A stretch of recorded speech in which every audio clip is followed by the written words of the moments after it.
Alright, selamat siang. Okay, baik, saya mulai.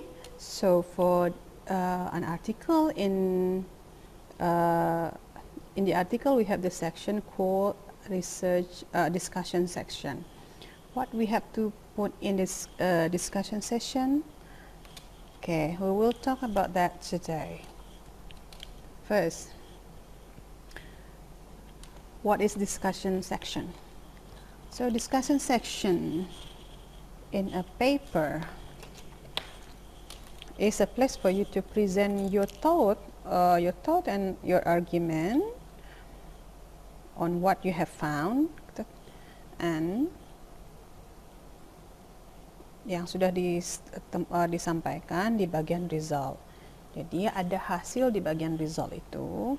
Di discussion itu disampaikan secara brief saja, simple, singkat, dan tidak ada lagi angka-angka. There will be no more charts, there will be no more numbers in that discussion section, and it will be in paragraph, like it is an essay like seperti itu ya.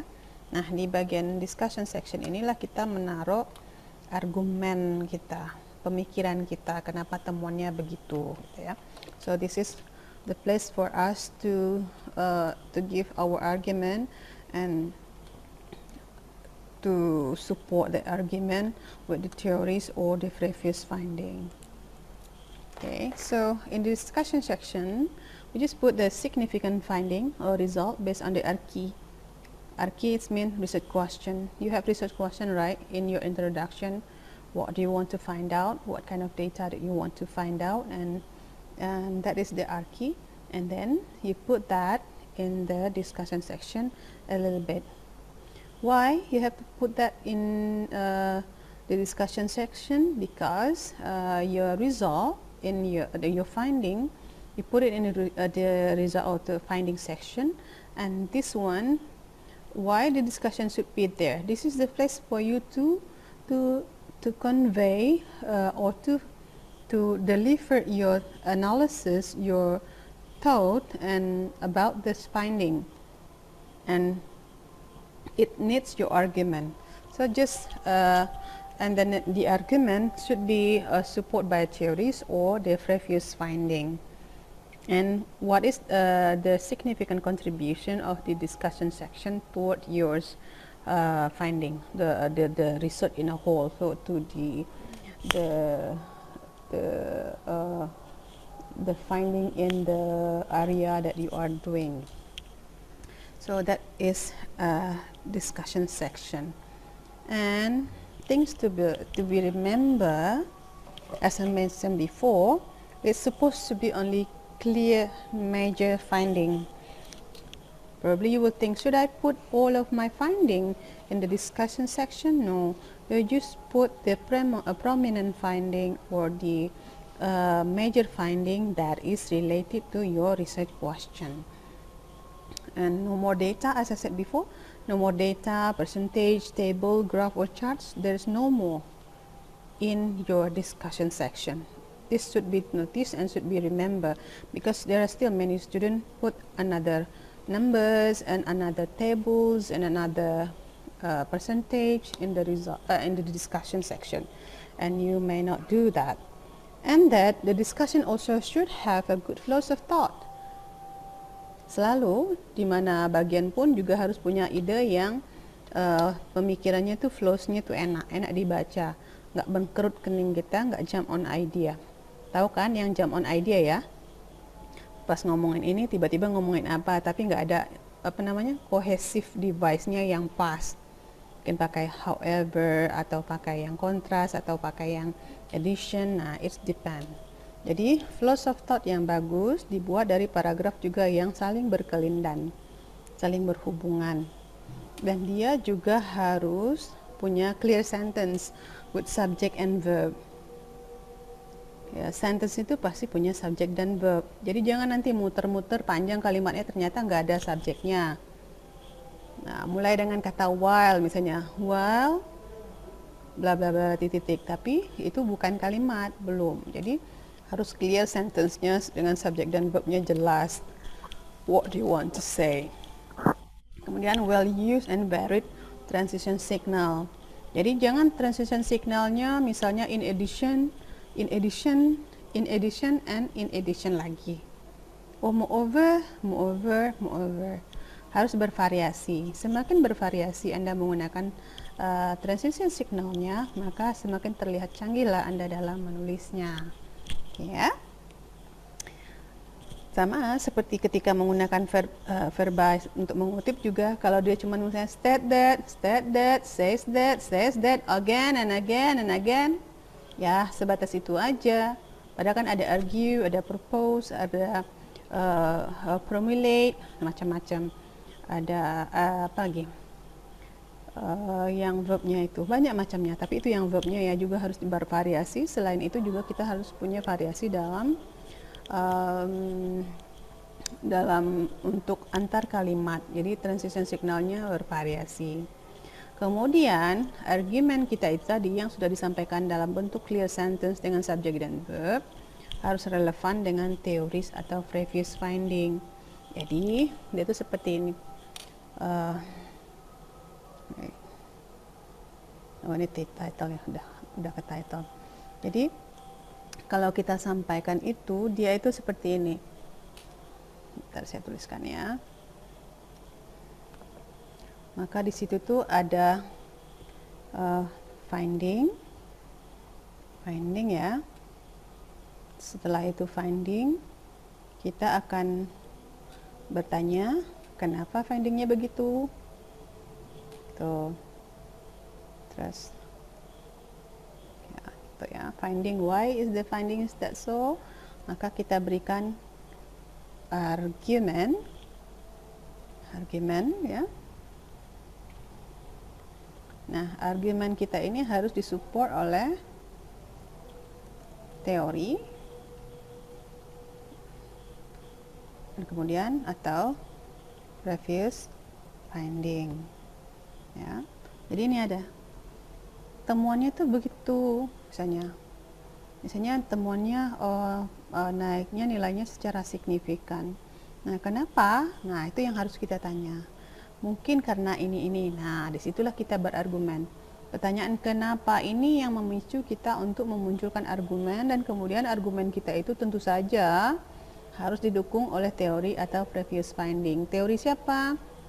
Teori dari ahli yang senada, yang mendukung argumen kita itu tadi. Artinya kita bersandar pada giant atau pada ahli atau pendapat terdahulu atau temuan terdahulu. Jadi harus begitu. Jadi harus ditanya, why is the findings that so? Kenapa temuannya jadi begitu? Dan kemudian ketika kita menyampaikan argumen, kita nggak boleh dengan sangat pedenya, misalnya begitu. Tapi kita harus menggunakan katanya yang this could be caused by, this may be caused by. Nah, itu namanya argumen kita, dan kemudian didukung oleh teori. Nah, argumen kita itu kan sudah sama tuh. Nanti dibilang, this because this may caused by bla bla bla bla. Nah, itu kan argumen kita tuh. This is support by the theories of ini gitu. Jadi itu yang artinya argumen kita tadi disupport oleh teori dari ahli. Nah, kemudian setelah itu kita juga sampaikan this finding karena ini dan sama, this finding sama dengan temuan si ini terdahulu. Nah, kenapa dia sama? Juga harus diulas. Kenapa dia sama? Kalau berbeda, kenapa dia berbeda? Didukung lagi dengan teori, ya, atau temuan terdahulu itu. Jadi tidak boleh ditinggal begitu saja. Findingnya harus jelas, apa yang major finding ini tadi kan. Nah, terus kenapa dan argumennya apa dan teori dan previous finding. Nah, begitu cara membuat discussion ya untuk suatu artikel yang kita teliti gitu ya. Oke. So more or less untuk di bagian ini tidak ada lagi angka-angka. Nanti kan suka mahasiswa bikin begitu. Sering terjadi resultnya diulanginya lagi, dimasuki lagi di bagian discussion kan. Kalau ada Anda melihat skripsi-skripsi yang lama, ada yang itu, kalau ada begitu itu salah berarti. Jadi discussion itu semacam essay saja, temuannya bagaimana, terus kenapa begitu, terus argumen kita, terus ini dukungan teorinya atau bedanya samanya kenapa gitu. Jadi nggak ada lagi perlu pakai tabel, pakai graph, pakai chart lagi, nggak ada. Tabel, graph, chart dan segala macam tempatnya di bagian result. Tuh. Jadi begitu ya untuk Anda ketahui, dan kembali juga biasanya ke selingkung dari jurnal yang dituju. Tuh, selalu kembali ke sana juga. Jangan lupa ya. Oke? Nah, itu yang tentang finding, tentang discussion. Kalau yang lain ini tentang title. Nah, tuh, ini sama tadi, finding and result, why, argument, teoris atau previous finding. Oke, itu saja. Discussion itu tidak terlalu banyak, tidak terlalu rumit, gitu saja. Cuman memang di situ ada argumen kita. Jangan sampai temuannya begini terus ditinggalin aja. Nah, itu namanya temuannya di ghosting. Di mana analisis kritis kita, kayak gitu ya. Gitu ya. Nah, sekarang kepada yang mau tanya, silakan tanya. Kalau Anda ada di sini dengan saya, Anda akan bersuara. Kalau tidak ada, berarti Anda ada antara ada dan tiada. Oke ya, silakan. Bagian discussion. Oke, Ami. Silakan. Ya, izin bertanya, Mem. Kemarin kan sudah membuat tugas discussion itu kan, Mem, kan komponennya itu, Mem, berbeda-beda kan, Mem, tiap teori. Nah, jadi waktu dimasukin ke analisis, kami tuh banyak nemu tuh cuma 2 moves kayak gitu, Mem.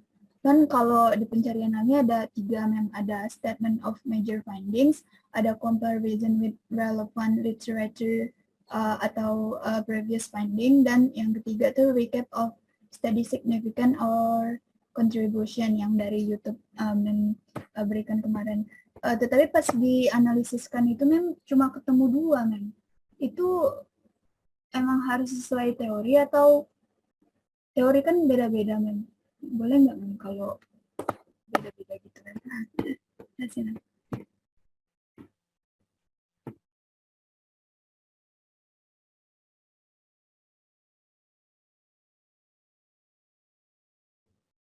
Mohon maaf, Mem, mic-nya masih mute. Oh ya, jadi itu dari artikel yang kamu baca ya? Ya, Mem. Ya, jadi memang dia adanya, kadang dia ada yang suggestion itu nanti di bagian conclusion dia masukkan. Jadi di bagian discussion itu dia hanya masukkan temuannya apa dan argumennya didukung oleh teori atau previous finding. Nah, tapi bisa juga sedikit di slide diberikan di situ, mungkin sedikit saja kesimpulan atau implikasi dari temuan itu, sehingga menjadi suggestion seperti nanti akan masuk ke bagian conclusion. Kayak gitu. Jadi bisa ada 2 itu tadi, bisa 3. It's depend. Tapi mostly harus ada 2. Kan selalu gitu. Di ini harus ada ini, tapi ada minimum requirement-nya gitu ya. Yang harus ada. Sama seperti di abstrak kan ada 5 di teorinya. Tapi kan ada juga yang 3, ada yang 4. Nah, itu is depend. Jadi minimumnya itu ada 3 misalnya di abstrak itu. Nah, harus ada begitu. Gitu ya, Mi?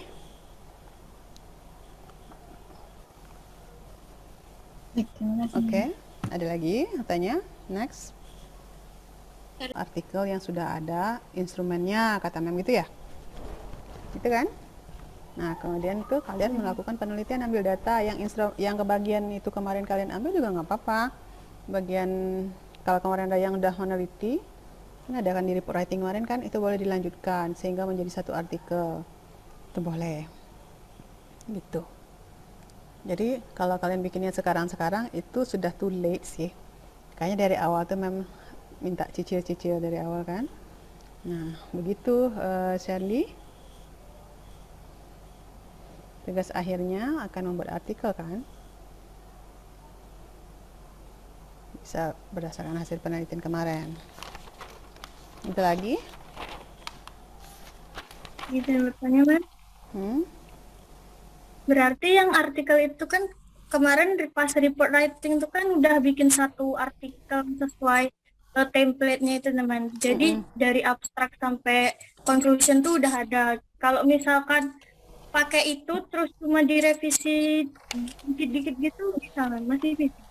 Nggak mungkin akan kalian revisi dikit-dikit. Ganti saja jurnalnya satu. Yang kedua, pasti akan ada penambahan teori. Sekarang kan lebih pintar tuh dari semester 3 tuh kan. Jadi ada yang harus diperbaiki. Nah, itu nanti kalian harus tampilkan di situ. Dari pasti setelah belajar riset dan lain-lain, oh yang kemarin tuh apa sih banyak salahnya, kayak gitu pasti muncul kalian kalau betul-betul mengerjakannya. Nah, itu harus kalian perbaiki sehingga sekarang artikelnya menjadi lebih baik gitu ya. Karena pencomotan misalnya paraphrase kan harus dibuat, bahasa kalian kan harus diperbaiki, grammarnya juga harus diperbaiki, banyak yang harus diperbaiki, pasti berbeda. Jadi itu dibuat kembali ya. Itu siapa tadi? Tiana ya? Tiana. Oke, Tiana ya. Silakan lagi. Saya, Mem. Hmm. Saya izin bertanya, Mem, tapi tentang findings. Kan di findings, misalnya saya kualitatif kan, Mem. Terus saya interview dan saya record. Terus kan nanti saya sudah saya record itu saya transkrip kan, Mem, untuk beberapa yang sesuai poinnya dengan kriteria yang udah saya kode tadi. Misalnya saya masukkan ke tabel, itu boleh nggak, Mem, kalau transkripannya itu dalam bahasa Indonesia aja? Oh, transkripsinya yang kalian sampaikan lampirkan. Kalau di hasil itu transkripsinya mesti dalam bahasa Inggris, dua bahasa jadinya. Kalau kamu mau wawancaranya dalam bahasa Indonesia, berarti kamu tampilkan dulu bahasa Inggrisnya, terus dalam kurungnya bahasa Indonesianya. Bahasa Inggrisnya yang bagus berarti ya. harus dua bahasa, Mem. Iyalah, masa bolehnya nggak bacain bahasa Indonesia dia nggak ngerti, nanti artikelmu ditinggalnya. Ngapain saya baca artikel yang saya tidak ngerti katanya. Biasanya juga nulisnya nggak benar ya saya gitu ya. Jadi hasilnya itu apa, proses yang dilakukan apa, hasilnya apa, pertanyaannya apa, dijawab, contohnya kayak gitu. Kayak gitu, Nafidah. Lanjut. Oke, Izin Mem. bertanya, Mem. Lestari. Kan tadi itu kayak yang ditanya si Ami tadi, itu kan banyak teori. Nah, kalau menurut Mem yang biasa Mem gunakan untuk komponen discussion itu biasanya apa aja, Mem? Teori yang sering Mem gunakan dalam penulisan artikel itu? Yang minimum tadi, paling enggak itu ada findingnya apa, argumennya apa, kemudian hubungkan previous finding atau dengan teori. Tuh. Tuh. Itu maksudnya, Lestari, yang kamu maksud? Ya, Mem, komponen yang biasa Mem gunakan. Ya. Jadi kembali kepada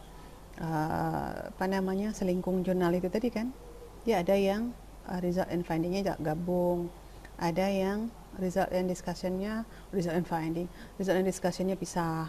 So follow the the rule of the journal that you are going to publish your article to. Gitu. Oke, ada lagi?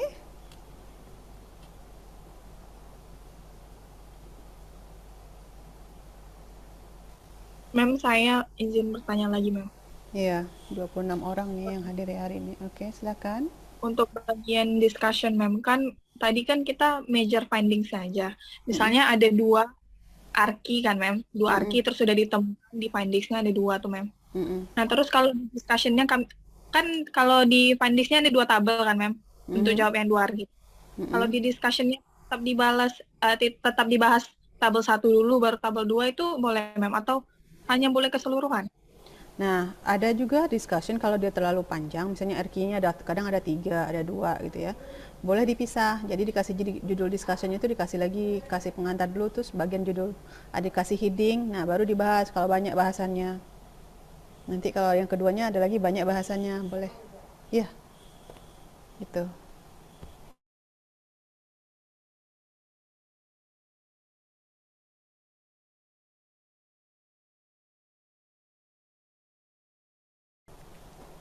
Oke, jadi begitu Lesari ya. Siapa tadi?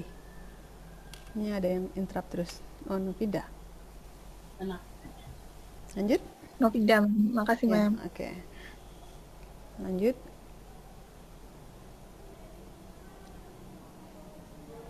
Oke, kalau nggak ada, selanjutnya saya akan minta satu orang untuk share screen. Tugasnya udah nyampe mana? Gue izin bertanya sebentar. Hilwa. Yang bagian artikel itu kalau misalnya tema kepenulisannya itu harus spesifik atau gimana? Maksudnya? Tema dari artikel yang akan kita buat itu harus Temanya tentu saja dalam bidang pembelajaran bahasa Inggris ya, tidak keluar dari situ. Dia lebih spesifik itu. Iya, spesifik di bidang kita aja. Dan hati-hati kalau Anda copy paste itu hati-hati betul, karena laptop saya itu laptop aja udah bisa di tag. Jadi kalau kelihatan dia tuh merah putih-putih dia gitu, itu pasti copy paste. Bahkan bisa ditelusuri dari mana ngambil. Tadi itu ada ujian, jadi Anda jangan nanti coba plagiat karena akan langsung ketahuan. Jadi buat sendiri aja ya. Kalau mau lihat contohnya saya bisa lihat kan, sudah ada tuh putih-putihnya.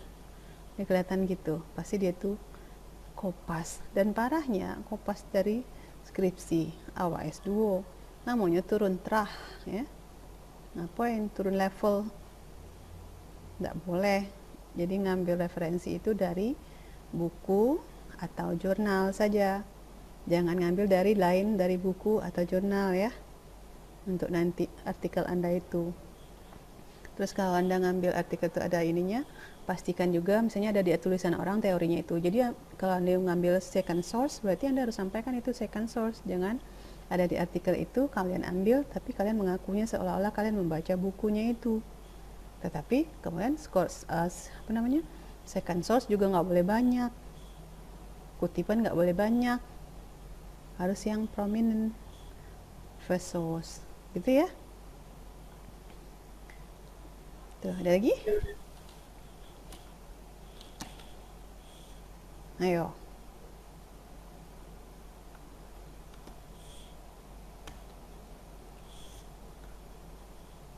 Tidak ada?